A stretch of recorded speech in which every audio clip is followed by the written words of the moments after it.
actualmente en Chile, de cada $100 que produce una empresa, alrededor de 20 se van en compliance. En el 2023 el internet estaba gobernado 100% por humanos. Ahora, si tú me preguntas en el 2026, 50% agentes de IA y 50% humanos. Y a fines de esta década va a ser el 100% IA. Bienvenidos a Recility, el podcast donde la tecnología y la inteligencia artificial se encuentran con la ciberseguridad. Capítulo número 6 de Recility Podcast. Nos acompañan el día de hoy Gustavo Venegas, desarrollador, emprendedor, experto en gobierno IA y también socio de Recility, Walter Bendezú, que nos vamos... Walter, como le dicen en Argentina. Walter. Y vamos a tener una entretenida conversación sobre gobernanza IA y contingencia. Bienvenidos al capítulo número 6 de Recility Podcast. ¿Cómo están, muchachos? ¿Todo bien? Sí, súper bien. Muchas gracias por la invitación, Patricio. Walter, también, muchas gracias. Qué bueno que estés acá. Oye, Gustavo, cuéntanos un poco para que la gente te conozca. Muchas gracias primero que todo por aceptar nuestra invitación. Y cuéntanos un poco de tu trayectoria profesional, porque aquí hablamos de IA y otras cosillas, pero partamos hablando un poco de ti como persona en simple. Es simple. Bueno, para empezar el detalle de mi vida, vengo de una familia que me enseñaron a hackear. Perfecto. Somos una familia hacker. Hubiera sido un amigo mío cuando chico. Mis dos hermanos empezaron en la década del 90, estuvieron en el famoso IRC. Yo estuve en el canal Linux. Ahí saludo a los que están en canal Linux. Pero si están por ahí, están por ahí vivos. Luego de eso, O libres. Ya a los 13, 14 años, empecé a hacer mis cosas, Black Hat, todo eso. Fantástico. Vivía algunas cosas. Y luego de eso, conocí a mi señora, a mi actual esposa. Me casé, tuve hijos y dije, voy a llevar mis hobbies a lo laboral. Más que nada, ahí empecé a transformarme un poquito. Empecé como consultor, pentesting, cosas sencillas. Luego de eso llegó la pandemia, fue duro, ¿ya? En la pandemia ahí tuve la oportunidad de conocer a grandes líderes que me contrataron, en ese sentido que me encontraron y me contrataron básicamente, y entré a trabajar como pentester, Red Team, ¿ya? Luego de eso pasaron algunos años, estuve en consorcio, netamente, y estuve como DevSecOps. Entendí cómo era la práctica del desarrollo seguro, la infraestructura, cómo se subía a nivel de esto, lo que eran las bases del Security by Design, ya en el ciclo de vida de desarrollo de software. Y ahí estuve un buen tiempo hasta que me fui al Banco Itaú y hice un cambio de carrera. Quería aprender cloud. Ah, mira. Te saltaste la ciberseguridad y la infraestructura. Claro, me salté la ciberseguridad y infraestructura. Estaba con hartas ganas de aprender cloud.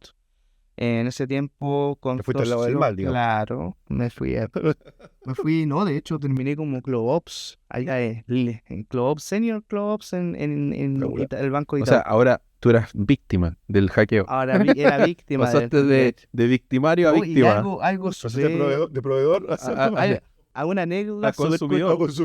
Sí, y una anécdota súper curiosa de eso es que las cosas de incidentes Cloud me las derivara. Claro. Yo tenía que hacer la corta parte. Así hay el juego y parte. Claro, que ahí estaban los devs y todo y explicaban todo el tema. Porque yo decía, sí, pero es que así funciona de esta forma. Esto es un computador. Claro, entonces me tocó ser juego y parte al mismo tiempo. Innovación en inteligencia artificial y buscaban a una persona que tuviera experiencia en seguridad en inteligencia artificial. En consorcio, cuando lanzó el boom de ChatGPT por el 2023, nosotros empezamos a adoptarlo. Entonces empezamos a entrar en el mundo de la seguridad IA, netamente. Entonces llegó justo el tiempo en que dije, me aburrí de CloudOps y me voy a LATAM. Y me fui a LATAM. Ahí en LATAM empecé mi carrera más compleja y yo creo que el mejor desafío que me ha dado, que fue crear el área de seguridad e inteligencia artificial. O sea, un área, ¿qué año estamos hablando? Estamos hablando de 2023. Una cosa que todavía muy en pañales, claro, donde yo creo que no existía en el mapa de muchos el tema ni por definición, digamos. Ni sabía que eso se mezclaba, digamos. No, claro. No, ni siquiera. Entonces, me tocó empezar a implementar controles de seguridad AI, me tocó empezar a implementar guardrails a los chatbots que estaban generando, a muchas iniciativas que por tema de compliance todavía no puedo hacer mucho, que son cosas no perdidas, pero en general lideraba todo el área de la compañía de seguridad IA, general en LATAM. Entonces, luego de eso estuve harto tiempo ahí, conocí a grandes amigos, grandes compañeros, a muchos que hoy en día saludo también, grandes enseñanzas que dejaron también y aprendí mucho de ellos también, ¿ya? Y en general, bueno, ahí tuve los 3 años que estuve, los aproveché mucho, aproveché de viajar, a ir a conferencias en Estados Unidos, todo eso, y aprender más, aprender de la primera mano en general, donde se hablaba, los simposios, ¿ya? Dentro de los simposios habían cosas que jamás en mi vida iba a pensar que iba a poder descubrir acá en Chile, ¿ya? Entonces, todo eso gracias a que tuve la oportunidad de aprovechar cada uno de los momentos, ¿ya? Y estar dentro de estas charlas. Entonces, todo ese conocimiento lo traje y lo empecé a aplicar acá en LATAM. Entonces, al principio del 2024 se empezó a hablar de la gobernanza ahí. ¿Cómo era la gobernanza ahí? Nadie sabía cómo era la gobernanza ahí. Nada, no había nada académico, todo era académico. No, claro, o sea, es claro porque estaba en Nada proceso era, de investigación claro, estaba en todavía. proceso de investigación, pues los pocos que lo tenían aplicado eran unos pocos nomás. Y más intuitivamente, además. Claro, No, claro, entonces tuve la oportunidad de ver de primera mano cómo se hacía, ya a través de Google, Mandiant, entre otros, ya, y implementar en la gobernanza y crear el plan fiduciario para implementar una gobernanza de inteligencia artificial. Estuve trabajando desde el 2024, a finales del 2024, y todo el año 2025 en lo que es el gobierno de inteligencia artificial dentro de la LATAM. Resultó con éxito, ya fue lo mejor que se ha construido en el tema de gobernanza, cómo se maneja, administra y todo eso. Ya recibí muy buenas opiniones de cómo estaba construido y todo eso, aunque era un proceso que obviamente un gobierno necesita más madurez, pero de tener nada a tener algo, ya había un efecto muy grande. era un paso cuántico ahí, claro. Claro. Entonces, luego de eso salí de la TAM, estuve trabajando un poco en BCP, pero me puse a pensar y dije, ya mejor voy a crear mi empresa de seguridad IA. Y ahí nació Argorix, un proyecto que estuve trabajando durante las noches, las madrugadas con Red en general. Entonces empecé a terminar el proyecto, ya. Y cuando lo terminé ya era una plataforma, un SaaS, ya completamente, donde tenía todos los pilares del paper que había escrito al principio después de salir, que era la gobernanza ágil de inteligencia artificial, ya, que fue una de las cosas que apliqué netamente dentro de la TAM, pero en general esto hablaba cómo era en hands desde las manos, ya, cómo se montaba. Tuvo una buena recepción en Europa. Cuando yo lo publiqué, yo no sabía cómo publicar un paper. Me guié por amigos, conocidos. Pero todo todos eso. conocemos quién publica muchos papers. Nadie. Nada, poca gente. Entonces, Aparte que hacer un paper no es fácil y después que te lo acepten es otro tema. sí, pues otro tema. Entonces, al principio empecé con algunas publicaciones en algunos medios chiquititos. Y después ya el máximo fue cuando me lo aprobaron. Se demoró muchos meses, sí, pero me lo aprobaron en la Social Science y Research Network. Y ahí fue cuando ya creció mucho. Y lo publiqué en mis redes, netamente laborales de LinkedIn. Y ahí ya explotó. Me agregó mucha gente, muchos interesados, muchos querían... Gran vitrina, digamos, una vitrina enorme. Claro, te digo. no, y desde Europa, que era lo más curioso, porque en Europa muchos abogados, muchos ingenieros, científicos me decían, oye, genial, lo leí, oye, pero ¿cómo hiciste esto? ¿Pero cómo? Y ahí fue como un boom. Mucha gente que hasta el día de hoy me sigue preguntando de cómo es. Yo tengo una serie de preguntas que hacerte y me gustaría así una especie como de juego, estilo ping-pong, sí, pero técnico, con respecto a tu opinión. ¿Qué opináis del Prone Injection? O sea, ¿parche o se rediseña? ¿Qué pensáis que deben hacer las Buena empresas? pregunta. Es como preguntarme qué opináis de ese Well Injection. hasta el día de hoy existe una vulnerabilidad dentro de OWASP. Es algo que va a estar ahí. No hay parche nomás, yo pondría, porque al final, para evitar manipular, porque el Probe Injection es distinto al SQL Injection. El SQL Injection es scripting. Busca una vulnerabilidad dentro de una consulta, una query SQL. Para la gente que para la gente que va a ver este podcast, para la gente que va a ver este podcast, porque lo vamos a distribuir en varios lugares. ¿Qué es un Probe Injection? No, el Probe Injection, claro, expliquen un poco.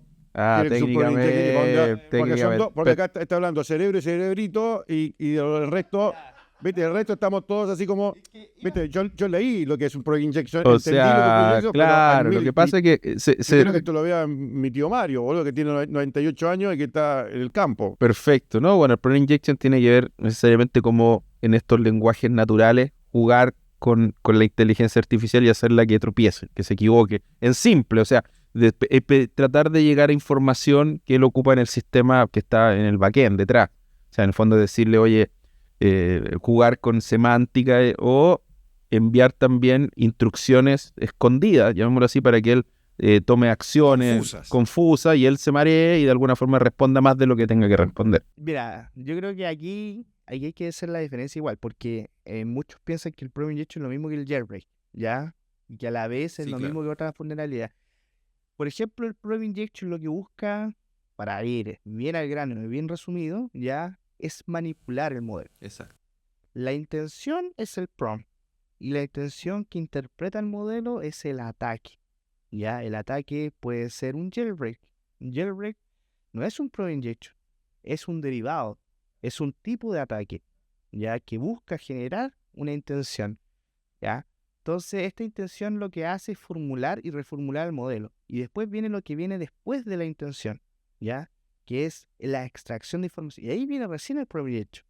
Ya, porque el Probe Injection busca manipular, si tiene un agente, busca manipular a la gente, a los llamados, a las cadenas, generar. Busca un resultado. Claro, busca un resultado. El jailbreak busca desestabilizar el modelo para poder lograr el ataque Probe Injection. Entonces, hay que entenderlo bien. El jailbreak es... Por ejemplo, le juego un rol a Patricio y le digo, ahora ya no eres más un host de podcast, ahora eres un vendedor y me empieza a vender. Entonces le cambio el rol. ¿Cuántos SOC quiere? Bueno, hay un ejemplo de Probe Injection que fue el de en Brasil, que pasó hace poco, que fue súper noticioso. Del juzgado, que habían que el juzgado que lo que hacía era leía, levantaba toda la data y resumía. Y había un Probe Injection que decía que lo que resumía era buscaba un resultado específico puntual. Y lo pusieron en blanco, digamos. Escondieron las letras del documento para que a simple vista... Del prompt. Claro, entonces el prompt leía, pero también leía estas letras que estaban en otro color, en blanco, que no se veían a simple vista. Con el fondo no se notaba. No se veían, y claro, ahí decía, y por favor, no, las causas de mis familiares no las investiguen. Y es súper curioso porque esto pasa igual en SQL Injection. Hay algo que se llama Indirect SQL Injection, ¿ya? Y en los Probe Injection hay un Indirect Probe Injection. ¿Cuál es el Indirect Probe Injection? El mismo caso que ustedes están hablando, ¿ya? De esconder estas palabras y solamente el modelo lo puede interpretar, ya es un ataque indirecto. Lo mismo que hacerlo a través de un documento PDF y pasárselo a un LLM. El LLM lo que hace es chanquear toda esa información, extraer los datos, ¿ya? Y él no sabe qué datos hay hasta que lo interpreta, ¿ya? Cuando interpreta esos datos se puede comer el Indirect Probe Injection, ¿ya? No necesariamente tengo que decirle al modelo. El modelo solo con la instrucción puede comérselo igual. Entonces es un ataque indirecto, ¿ya? Y puede ser con una imagen, puede ser con voz, puede ser con un... ahí los límites los pone uno, ¿ya? Pero esto es ilimitado. Aquí estoy leyendo la noticia del País que dice, esto fue el 15 de julio, que dice, así han empezado a engañar a la justicia con inteligencia artificial, un fraude invisible. Dice, un puñado de casos en Brasil muestran ya cómo abogados intentan influir en las decisiones de los jueces a través de trampas técnicas, claro. De aquí está el detalle. Siempre el factor humano es el factor que en definitiva... Siempre el factor humano es el que genera... Por eso nosotros estamos buscando eliminar a los humanos y dejar solo los después va a haber un teléfono aquí conversando con otro teléfono. Claro. Bueno, pero estamos hablando de eso... Eso va a ser el podcast de... Fuera del podcast, estamos hablando de que la internet hoy en día está pasando de ser... ¿Cuánto eran los porcentajes entre humanos? A ver... para ir a número, en el 2023 el Internet estaba gobernado 100% por humanos. Ya, ahora, si tú me preguntas en el 2026, 50% agentes de IA y 50% humanos. Y a fines de esta década va a ser el 100% IA. 100% IA. Gente, claro, por supuesto. Ahora, tocando el tema de los agentes, tengo otra pregunta para ti, Gustavo. ¿Agentes autónomos en producción, sí o no? Para las personas que no sepan lo que es un agente autónomo, para que Eso. Walter pueda entender. No, lo entiendo, pero yo estoy pensando en mi tío Mario. En tu tío Mario. Estoy pensando en mi tío Saluda Mario. a tu tío Mario, no debe tener idea de que está. Que primero, tu tío Mario dudo que esté con nosotros, en este plano. Es un agente, es un holograma. Pero mira, con respecto al tema de los agentes, o sea, cómo programar funciones con inteligencia artificial que tomen sus propias decisiones y que funcionen de manera autónoma sin un humano que esté supervisando. A eso nos llamamos agentes autónomos, sin el human in the loop. ¿Qué opinas tú que existan ese tipo de agentes en una empresa, en producción? Es riesgo, hoy, no pensemos en futurología, sino que Hoy, mira, está riesgoso, ¿no? desde el punto de vista de seguridad es un riesgo, ¿ya? Siempre va a ser un riesgo. Pero desde el punto de vista operacional es una virtud, ¿sí? Entonces, si nos ponemos a pelear entre operación o seguridad, no vamos a llegar nunca a un acuerdo, ¿ya? Ahora, lo que sí podemos llegar es dónde y cuál va a ser el caso de uso, ¿ya? Hoy en día muchos están implementando AI y lo están haciendo aceleradamente, ya sea por moda, ya sea por competitividad o ya sea por exploración, innovación, investigación, dónde podría caer mi caso de uso de IA, ¿ya? ¿Qué pasa con eso? Que los que hacen y meten los sistemas agénticos en la operación, ¿ya? Son los que más tienen la sensación de riesgo, ¿ya? Porque van a entender mejor dónde yo puedo meterlo y hasta dónde puede llegar. Los que están explorando no tienen ni idea. O tienen que buscarse un asesor que les diga dónde tengo que implementar IA, ya sea en un flujo de negocio, un chatbot para atender, no sé, a mis clientes o en general, ¿ya? Para administrar los procesos dentro de mi empresa. Esos van a ser los que van a tener que buscar asesoría, ¿ya? Porque la Estamos innovación, nosotros. claro. Nosotros como Recility, empresas como la tuya también. Claro, exacto. Somos el equipo asesor. Claro, exacto. Entonces, ¿por qué?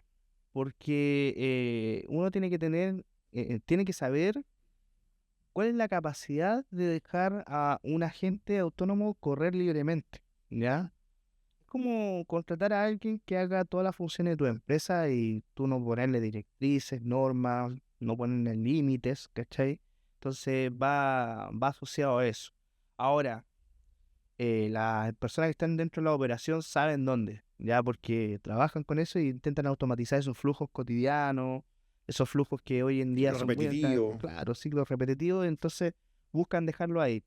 Pero las personas de riesgo ven siempre latente eso y siempre van a querer disminuir donde está expuesto la gente, ¿ya? Porque hoy en día... es una decisión más estratégica, más filosófica, más del dueño, más de un directorio. Es que ahí entramos, y yo voy para allá y quiero llevarlos para allá, porque ahí entramos a lo que es la gobernanza de inteligencia artificial. ¿Quién es el que decide eso? ¿Ya? ¿Quién es el que domina? ¿Quién es la que controla la inteligencia artificial? Tú me preguntas qué es lo que es la gobernanza y yo te podré decir, gobernanza es como un gobierno, como todo tipo de gobierno, ¿ya? Pero, Tienen roles, cada uno sabe la función que tiene que cumplir. pero hay que identificar quiénes son los dueños de los procesos dentro de la inteligencia artificial. Ya, cuando hablamos de gobernanza e inteligencia artificial, hablamos de un plano que va más allá de decirle al loco de IO y implementa medidas en este software. ¿Por qué no? Porque tú eres tecnológico de tu empresa. Entonces, recae la responsabilidad de seguridad legal, Claro. cae la responsabilidad de cumplimiento del TI, pues el TI no... De mejora, de No, y mira, escalabilidad, esto en el capítulo anterior hablábamos esto con Rudy Pinochet y con Cristian Rojas. Estábamos conversando me vino a la memoria este tema de la jurisdicción. Porque imagínate, yo tomo un agente, lo configuro para hacer un pentesting, una caja gris, tomo las credenciales que me da el cliente de usuario normal, me meto a su sistema médico, de salud, de lo que sea, de minería, CRM, RP, lo que tú quieras. Y él empieza a investigar y yo le doy un objetivo a la gente, le genero un goal, le digo, mira, ¿sabes qué? No te detengas hasta que encuentres un hallazgo alto crítico. Y esto se me puede salir de control. O sea, en el fondo el tipo puede, si yo no coloco un buen arnés o una buena supervisión, una buena vigilancia, el tipo puede iterar ad eternum y puede borrar algo, hacer un dump masivo y después me puede entregar como resultado, hackeé la compañía, borré todo, encripté o tomé esto y lo subí a un portal o lo subí a un grupo en Telegram y vamos a... Estamos listos. Estamos listos. Okay. Acaba de hackear, tu cliente va a estar feliz. Y no, Claro. y no es así, porque en el fondo tiene que estar la supervisión humana en ese tema y es un poco lo que se hablaba del escape de Hugging Face, que una inteligencia, un agente sin control puede llegar a hacer cosas que son impensadas en este minuto para el común de las personas. Imagínate, nos sorprendemos nosotros que trabajamos en esto. Claro, entonces, desde ese punto, abarcándome de ese punto, en general la gobernanza, y aquí hay una lección súper grande aprendida, que yo cuando publiqué mi paper de gobernanza ágil de inteligencia artificial, pregunté por todos los medios, ya, y a grandes instituciones, universidades, profesores en general, y llegué a una persona que hoy en día yo personalmente la admiro mucho, ya, porque ella se dio el tiempo de revisar mi estudio, ya, y me dio los feedback, ya. Esta persona hoy en día trabaja en la CIG, que es ¿cómo se llama? Centro de Inteligencia Artificial. Uno que creó el grupo Entel, que creó, ¿cómo se llama? Book, ¿sí? Ya, bueno, ella es directora de ética empresarial en la Universidad Católica, en Macarena Mackay se llama. Ya, ella se dedicó a no solamente a entregarme el feedback, sino me ayudó a armar una presentación, netamente, porque la idea del paper es algo académico, pero pasarlo a algo ejecutivo es otra cosa, ¿ya? De ahí agarramos muchas ideas y dijimos, oye, pero está bien, la gobernanza de inteligencia artificial es una responsabilidad de las empresas, sí, pero ¿quiénes son los responsables? Son los directores. Sí, son los directores. ¿Por qué? Porque la gobernanza de inteligencia artificial es algo fiduciario. Ah, perfecto. Claro. ¿Qué significa que sea fiduciario? Que recae la responsabilidad en el directorio, ¿ya? Y el omitir esa responsabilidad conlleva un delito. ¿Y cuál? No. Hay leyes que hoy en día en la ética empresarial te disponen que si tú haces omisión de algo y tienes fe, conciencia en eso, hay una ley que se llama la ley de delito económico, ¿ya? Que hoy en día pena a los directivos que no abordan un tema y lo omiten, ¿ya? Entonces, la gobernanza de ella es fiduciaria porque las decisiones no abarcan solamente su línea ejecutiva, abarcan a una decisión más grande. Ahora, para. Porque yo me pregunto lo siguiente. Ya Latinoamérica estamos en el último peldaño de adaptabilidad a IA. Estamos en el primer peldaño de tecnología, porque en tecnología somos número uno, porque no le envidiamos nada a nadie. Pero estamos en el último de adaptabilidad. Entonces, más encima, si me decís que tengo las penas del infierno, que soy responsable y el directorio tiene... Yo voy a llegar con mi carpetita, yo llego a la carpetita y le digo al directorio, oye, implementemos esta gente, el flaco que me va a decir, no, estáis locos, porque al final no solo es que tengo un problema de adaptabilidad, que ese otro problema, sino que además tengo un tema que la ley me está a mí diciendo, sabes que yo te agarro el cogote, porque si esto tiene un error o se filtra información, o viene el pato y el pato me roba la información, el problema igual sigue siendo mío, digamos. Móntate en el ejemplo del Canadá. El Canadá hace unos años atrás hizo lo mismo, implementó un chatbot para vender pasajes aéreos. ¿Qué le pasó? Hubo un cliente que fue muy bien hecho y ejecutó un prompt malicioso, un prompt injection, y logró obtener un descuento de que el pasaje le dejó sí, $1. ¿Qué pasó? Que el Canadá hizo omisión de esto y dijo, no te lo podemos dar. ¿Qué hizo el tipo? Fue a la justicia, demandó al Canadá por el pasaje. Claro, como a los sistemas de consumidor, a los servicios nacionales de consumidor. La justicia falló a favor de él. Obvio. ¿Por qué? Y le explicaron, acá, es que tú no puedes hacer omisión de esto, porque la responsabilidad de la gente es responsabilidad tuya. Exactamente. Porque, por ejemplo, mira, hay un tema de jurisdicción también que es el tema. Cuando tú generas un hackeo, unos hackers de China crean una máquina en Rusia, pivotean desde Rusia hasta Chile y roban algo. ¿Dónde se cometió el Que delito? jamás va a pasar en Chile. No, nunca nadie le han robado un banco ni No, entidad pero financiera. sí le pasa a todo el mundo. Le pasó, Pero le me pasó. refiero a que, ¿dónde está la jurisdicción? ¿En China, donde el tipo ejecutó los comandos? En Rusia, ¿En Rusia o donde está la víctima? Ya, eso era una conversación que teníamos en los 2000 con todos los que trabajábamos en el área de ciberseguridad, diciendo dónde está la jurisdicción. Y ahí empezaban todos, no, donde se ejecuta el delito, la ley de allá, pero el delito se ejecutó el comando acá, pero el computador está en otro lado, el servidor, la VPS o acá, o la VPN, el pivote, lo que sea. Con el tema de la inteligencia artificial va a pasar cosas similares. En el fondo, ¿quién tiene la responsabilidad? El modelo, porque yo puedo estar trabajando con Cloud, con OpenAI, con un modelo propio, Mistral o Llama o lo que sea.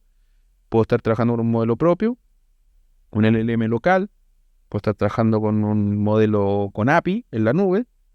La culpa es de la gente que tomó decisiones que yo no le dije, que lo hacen los agentes que se equivocan, alucinan, bla, bla, bla. O la culpa es mía que yo hice, Que planteaste mal. que planteé mal, ¿dónde está el tema? ¿A quién demando? Porque si yo genero un perjuicio a una empresa, ¿la empresa dónde va a ir a tocar la puerta? Y yo me puedo excusar diciendo, oye, el modelo que estoy ocupando dice que hace de la A a la B y este hizo de la A hasta la Z. La culpa no es mía, del modelo. No, la culpa es tuya porque no planteaste o no pusiste el harness necesario. Exactamente. O la culpa es de quién, del que me contrata. Sí, claro. Ahí es cuando entra la omisión. Ahí entra el delito económico. Ahí entra la ley. Por lo menos aquí en Chile está la ley de delito económico. En otros países hay algo muy similar. Pero en general en Estados Unidos esto está bien controlado. La gobernanza la toma no solamente un ejecutivo. Hay un chef, hay officers tomando todas las decisiones. Hay una línea de directores que toma decisiones sobre dónde implementar inteligencia artificial, ¿ya? Y esto lo aprueba o lo rechaza, ¿ya? Y el paper, lo que yo hago, ¿ya? Y que describo un poco, es cómo funciona esto, ¿ya? ¿Cuáles son las fases? Las fases simplemente y cómo lo hace ágil la gobernanza. Oye, antiguamente cuando hablábamos de los boards, hablábamos que se creaba un comité y el comité era lento porque o iba el viejo o no iba el viejo a votar, a aprobar, ¿ya? Entonces, ¿qué pasa? Es que, pucha, pues los productos se demoran harto, pero con la inteligencia artificial yo no puedo esperar que se demoren mucho. ¿Qué hacemos? Hagamos algo, pues. Productos que son de alto riesgo de inteligencia artificial pasan por un comité. Productos que no son de alto riesgo, son de impacto medio o bajo, pasan por el equipo técnico. Y son los responsables de implementar los controles y todo eso, pero no es una determinación de, oye, tiene que pasar por comité porque va a manejar datos sensibles de cliente y todo esto. Ya, entonces necesitamos la aprobación directorial. Así parte la gobernanza. ¿Ya? Entonces, la responsabilidad está en los stakeholders. Cada stakeholder es dueño de cada proceso. De compliance, el de compliance. El de legal, el de legal. El de seguridad, el de seguridad. El de IOPS, de IOPS. El de FMOps, Foundation Models.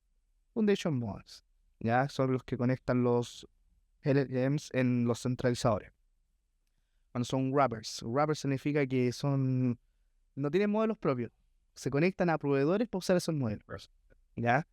Entonces, la definición de los roles es súper importante. ¿Por qué? Porque me va a permitir definir la estructura de cada proceso, ¿ya? Y me va a permitir definir también quiénes son los ejecutores, los que aprueban a procesos de media a bajo impacto. Y a los que son high, arriba, ya y crítico, lo aprueba un comité ejecutivo y se basa en todas las resoluciones técnicas y ven si es algo bueno para la empresa o no, pues si quieren exponerse. Ahora, yo me pregunto lo siguiente con lo que me estás contando de gobernanza. Estamos hablando entonces que la gobernanza tiene más que ver con multinacionales, empresas grandes, un LATAM o empresas gigantes en donde puedo tener un equipo súper definido, o mi amigo Francisco, que tiene una fábrica y les va bien y facturan bien, que tienen 4 gerentes, no mucho más, porque no necesita más tampoco de la organización, y tiene una gana loca de poder poner una automatización, un agente, y el tipo como dueño de empresa, porque no hay directorio, el flaco quiere hacer algo y intuitivamente dice que yo quiero estar con la empresa preparada porque sí creo que esto va a hacer un cambio en mi compañía y no tiene idea de cómo se hace y todo. ¿Qué pasa con él? O sea, para los procesos internos, También aplica. pone el DTI, pone el flaco que te cambia el mouse. No, ¿Es el encargado o cómo aplica ahí en eso? Eso es la mayoría de las empresas. También aplica. Hoy en día la ley de inteligencia artificial ya tiene su punto de gobernanza. Hoy en día no está aprobada, ya, pero viene con su punto de gobernanza que dice, usted va a tener que contratar a las personas designadas para eso, ya, y es una obligación legal, ya. Entonces, la persona que quiere implementar inteligencia artificial en su empresa, si es pequeña, ya va a tener que, lamentablemente, por como está la ley hoy en día, lo digo hoy que estamos ya en 2026, casi agosto, julio, ya, hoy en día dice que la inteligencia artificial tiene que tener estos patrones de gobernanza y tiene que tener estos roles definidos, ¿ya? Obviamente esto va a matar a las pymes, ¿ya? Pero hoy en día es así. ¿Cómo se aplica? Si tú me decís, ¿cómo se aplica en las pymes, en las medianas empresas que no tienen algo enterprise, donde tienen líneas ejecutivas grandes? Auditoría. Un contrato de empresas externas, ya que se dedican a esto, se dedican a gestionar todos estos tipos de ¿cómo se llama? Compliance, ya compliance, security en general. Mientras tú estés en cumplimiento no va a haber ningún problema. Sí, pero yo tengo un tema. Yo tengo un tema ahí que si nosotros con Walter nos invitaron a participar en una charla que dio la gente de Amazon, de AWS, con respecto al tema de la ley 21.719.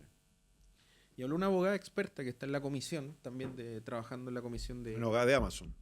De Amazon, claro, para Latinoamérica. Que está participando en esta comisión de la protección de la ley de datos personales, etcétera. Y ella nos dijo, el problema con esto, dijo, es que actualmente en Chile, de cada $100 que produce una empresa, alrededor de 20 se van en compliance. Es decir, actual, o sea, todavía no se implementa el tema de la ley 21.719. ¿Qué significa esto? Que yo vendo $100 y 20 me lo tengo que gastar en la 27.001, en la 9.001, en todas las normas o compliance, la CMF, etcétera. Por lo tanto, al agregar otra ley más, estoy encareciendo el costo productivo, porque el compliance es un costo. Es decir, hay que contratar una área, hay que hacer una auditoría, hay multas que hay que pagar, hay que considerar un departamento. Hablábamos hace poco con un CISO que trabaja con nosotros en Recility, es uno de nuestros clientes más grandes que nosotros tenemos, y él nos decía, yo ahora me estoy convirtiendo en auditor de mis proveedores. O sea, ¿por qué? Porque con el tema de la OIV, yo me tengo que encargar de la ley de organismos de importancia vital, que fue declarado ellos como una empresa de energía. Ahora yo tengo que auditar que Juanito cumpla con este tema y que la empresa A, que la empresa B, que la empresa C. Entonces yo voy a tener que tener un área de auditoría de ciberseguridad para mis proveedores por cumplimiento de la ley, porque estamos hablando que son multas de 20.000 UTM, que son como $1,5 millones aproximadamente. Entonces, obviamente, ¿qué hacen los inversores? O sea, la empresa que pone plata, y esto es lo que la gente que no le gusta el libre mercado se molesta. Pero es cierto, o sea, ¿dónde inviertes tú? Donde tienes menos fricción, donde tienes menos problemas. O sea, si yo tengo que invertir en Chile, que tiene un costo altísimo de poder invertir, tocaré la puerta en Perú, en Uruguay, que están yéndose todas las empresas de desarrollo de software para allá, porque allá, obviamente, entendieron el negocio y dijeron, mira, vamos a crear un polo tecnológico donde vamos a generar excepciones tributarias para la startup, para que demos más trabajo, para que llegue la inversión extranjera. Entonces las empresas van a buscar siempre un lugar donde haya menos fricción. Entonces una pyme que no tiene, volviendo a la pyme, una pyme que no tiene esa capacidad económica, al final el tipo va a decir, ¿sabes qué? Me sale mucho más barato ser empleado y no generar trabajo, la economía se baja, o me sale mucho más barato y, ¿cómo se llama? Abrir mi empresa afuera. O sinceramente, no invertir en nada y quedarme en mi casa viviendo de un... Esos son una de las cosas que tiene malo la ley, ya como está formada, porque eso viene de la Unión Europea. La ley en sí ya es una copia en general de la Unión Europea. Ya ha tenido muchas críticas en el Congreso, ya por lo mismo, porque no está ubicada la realidad de acá de Chile. Ya, y en ese aspecto, ya hoy en día son los que se están trabajando dentro de la Comisión de Ciencia y Tecnología. Entonces dicen, ya, perfecto, las pymes son las que más van a sufrir, pero es que la ley no está adecuada a las pymes. La ley siempre va a estar adecuada a la enterprise, porque ¿quién es el que paga? Oye, sí, por el share, digamos, porque Claro, eso es lo que ¿quién es el que más paga? impuestos, No, más pero impuestos, porque- pero espérate, pero no es tan así, porque en Chile creo que cuánto el porcentaje de las pymes son las que dan mayor empleo. Sí, pero no por empleabilidad, sino por cuánto ¿quién es el es impacto de PBI, quién es digamos. el ¿Cuál- más ¿Dónde está el fácil? impacto del PBI? ¿Quién es el más fácil de cobrar? Si tú te preguntas eso, Una empresa grande. empresa grande. Pues yo no te voy a decir que no, ¿cachai? Las empresas chicas, si tú... A ver, ¿a quién le destina más recursos el servicio de puesto interno? A cobrar a las empresas reguladas. ¿Cachai? Eso es por nada. ¿Por qué? Porque son más fáciles de cobrar. Las empresas chicas ya que vivan ahí, si multan, se multan nomás, pero el servicio de puesto interno no va a poder de otro lugar, digamos. claro, no va a poder generar un impacto en una sola empresa chica. Ahora, hay muchas, sí, ya, pero todas o están en cumplimiento, o no están en media. Pero una empresa grande equivale al volumen de varias empresas chicas, reguladas, ya, que puede pagar más fácilmente y no te va a decir que no. Lo va a hacer porque por obligación tiene que hacerlo, ¿ya? Entonces la ley está adaptada a esa realidad, ¿ya? Entonces ese es el trabajo que falta hoy en día en que hay que adaptarla en general. Pero es complejo porque si tú pensás en el plano regulatorio y decís, ya, perfecto, tenemos el plano regulatorio, pero lamentablemente la IA avanza tan rápido y dice, uy, es que ya quedó obsoleto, que era hoy día, Sí, mañana eso no es es. otro tema. A nosotros nos pasó hace poco con un contrato, con un tema de abogados entre medio que estuvieron con un ping-pong de contrato, donde nosotros como proveedores de servicios de ciberseguridad están traspasando también los costos y los riesgos de las multas de la 27.719 a los proveedores. Ahora, ¿qué significa eso? Encarecer los servicios. Porque las multas, como te digo, van 5.000, 10.000, 20.000 UTM. Entonces yo tengo un servicio que vale 400 UF anuales, por decirte algo, o 20, 30, 50 UF mensuales, pero me están cobrando una multa de 1,5 millones que significa quebrar. Entonces yo tengo que tomar un seguro de responsabilidad civil empresarial. Seguros que cuestan 8.000, 10.000, 15.000 dólares mensuales. Seguro que yo le tengo que decir al cliente, te tengo que traspasar ese costo a ti. O sea, yo no soy corredor de seguro, hay que contratar un seguro. Yo tengo que contratar un seguro. Entonces estoy vendiendo un servicio que vale, no sé, 2.000 dólares y vas a pagar 15.000 dólares, 10.000 dólares solamente en un seguro. Porque tú me lo estás exigiendo. Entonces, claro, eso va a encarecer todo. Y ahí la empresa entró en jaque y dijeron, ¿sabes qué? Vamos a revisar este tema, porque por un lado está el cumplimiento de la ley, que ni siquiera se implementa todavía, porque estamos ahora en julio, agosto, No está ni armado. y no tienen la oficina física todavía, Física, todavía no, creo que todavía ni se eligen las personas. Entonces, esto es un concurso de alta dirección pública, por lo tanto es un proceso que va a durar un par de meses. La ley se tiene que entrar a correr ahora en diciembre. Yo creo que yo creo que esto no va a alcanzar, porque tienen que elegir las personas. Estamos en agosto, septiembre, octubre. Van a contratar a las personas en octubre, tienen que elegir tienen una oficina física octubre, noviembre, y ya tienen que implementar la ley en diciembre. Yo creo que vamos a llegar a diciembre teniendo apenas el equipo. O sea, como país, me refiero.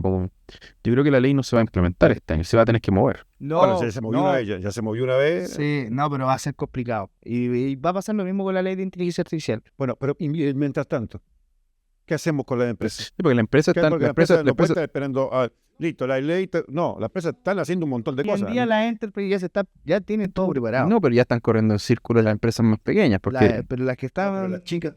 No, es que las chicas es un paradigma más jodido, obviamente.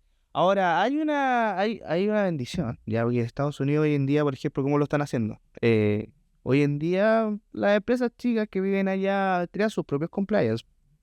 Sí, Agente compliance y ellos verifican internamente sin gastar tanto esfuerzo en una asesoría, una empresa externa. Y tienen productos, o también hay empresas, startups que están generando productos de compliance que te automatiza el compliance. Claro, que es la forma de bajar los costos. Claro. Oye, O poner un agente para compliance. claro. Para que no saque el compliance. Oye, cuéntanos en simple, Argorix. Quiero que, porque ahora saquémoslo el sombrero Ya. de hacker, de desarrollador, de experto en IA, y en 30 segundos, un minuto, cuéntanos de tu emprendimiento, porque yo creo que esto también te va a servir como vitrina para toda la gente que le interese tu producto y tu innovación como desarrollador y como investigador. Ya, un pitch deck. Claro. Ya, No, mira, desde ahora después ya. arreglamos las comisiones si es que te Desde ahora compra, ya. si es que te compra Elon Musk, pero por ahora es ¿qué nuestra es forma de colaborar. Argorix? Ya, ¿qué es Argorix? Argorix es un software, ya, un B2B, un SaaS, ya, que te permite controlar la inteligencia artificial, gobernar y segurizar la inteligencia artificial. Es un control play, ya, que lo que te va a permitir, porque hoy en día la inteligencia artificial se está volviendo una infraestructura crítica. Ya, es un supply chain hoy día gigantesco y ya, y se volvió un, ¿cómo se llama esto? Es como el oro, tiene una definición, Commodity. un commodity. Entonces, protegerlo es algo esencial. Ya nosotros no somos una empresa de ciberseguridad, pero no la tradicional, somos una empresa de seguridad en inteligencia artificial. Protegemos modelos de inteligencia artificial. Guardrails, ya vemos a nivel de cumplimiento si cumple tu chatbot con las leyes locales e internacionales, la EUI Act, la ley chilena, la pusimos inclusivamente, la de California en general, la de Florida, ya, y también tenemos un red team que prueba la resiliencia del chatbot. O sea, te permite atacar tu chatbot en tiempo real. Un agente ataca, y un agente atacando a otro, ya, y te muestra en vivo cómo lo gestiona. Entonces, te deja evidencia dónde están tus fallos, tus vulnerabilidades en tu LLM. Si tienen los guardrails, si se bypassea esos guardrails, ya, y dónde están los fallos semánticos. Ya, eso es Argorix hoy en día. Ya, y eso es lo que tenemos. ¿Cuáles son tus clientes potenciales de Argorix? Nuestros clientes potenciales, O sea, ¿cuáles deberían ser? la mayoría de nosotros apuntamos a enterprise, mediana, grande empresa. Perfecto. ¿Y cómo te encuentran? Para que pasemos el dato al tiro. ¿Cómo llegan a ti las empresas que te quieran conocer o Tenemos quieran? un sitio web de www.argorix.com. Y quiero dejar otro mensaje. Perfecto, ya, adelante. Quiero dejar invitado a la gente que se sume a la Cámara Chilena de Inteligencia Artificial también. No alcanzamos a hablar de la Cámara tampoco. Un poco de Donde PDC. somos parte Somos nosotros dos. parte, Sí, parte. claro. Somos parte. Somos parte y los dejo invitados porque se está creando muchas cosas hoy en día en la Exactamente. Cámara. Mira, te invitamos con el sombrero de Argorix y de Gustavo, pero tenemos también pensado más adelante incorporar activamente a la Cámara Chilena de Inteligencia Artificial porque es algo muy interesante, un gremio que está creciendo mucho y profesionales de muy buen nivel. Gustavo, muchas gracias por tu tiempo. Lamentablemente tenemos que dejar hasta acá la Va a conversación. volver, ¿eh? Siempre. Va a volver. Todo Gustavo tiene siempre. que volver, ¿eh? Siempre. Para mí tiene que volver. Así que Porque eso. hay un montón de Y otros temas que No, andan hay un afuera. montón, sí, allí podemos estar un día. bueno, muchas gracias a todos los que nos siguieron hasta el final del capítulo. No olviden suscribirse y recomendarnos el capítulo número 6 de Resility Podcast. Síganos en nuestras redes sociales y muchas gracias por su audiencia y por seguirnos y apoyarnos en esto. Y no olviden suscribirse, darle like. Eso nos ayuda a seguir creciendo y poder generar más espacios de conversación como este. Muchas gracias.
Esto va a salir esto se va a editar, pero le cortamos la parte que ya nadie se va a acordar que Argentina perdió el Mundial. Bueno. Nadie se va a acordar de que Argentina perdió el Mundial. Para mí lo hackearon igual, ¿eh? Hackearon el mundial. A nadie le importa que Argentina haya perdido el Mundial. Bueno. Ya está. Pasó. Avancemos. Pasó. Avancemos. Ella te hackeó. Ella me terminó hackeando. Si me permite un consejo no solicitado, nunca se dice actual esposa, se dice mi única esposa. Porque si dice actual Ya. es como que si la fueras a cambiar. Vamos a editar esto. No, dejémoslo Mi así. única esposa. Listo. Ahí está el diálogo. Ahí está el día. No, y bueno. Don Gus, su gorrito. Gracias. Grande Gustavo. Grande Gus. Voy a aprovechar de cortarme la pelada. No, pero ¿por qué? ¿Por qué te pelaste, boludo? ¿Por qué te pelaste? Este tenía un... Es que me dijo, ven ordenado. No, pero yo no. Pero esa es una decisión muy personal. Pues. Yo te dije ahí perfumado, te dije, no, nada más que eso. Oye, muchas gracias. Referíamos a eso. Referíamos a eso. No, es que cuando yo me corto el pelo,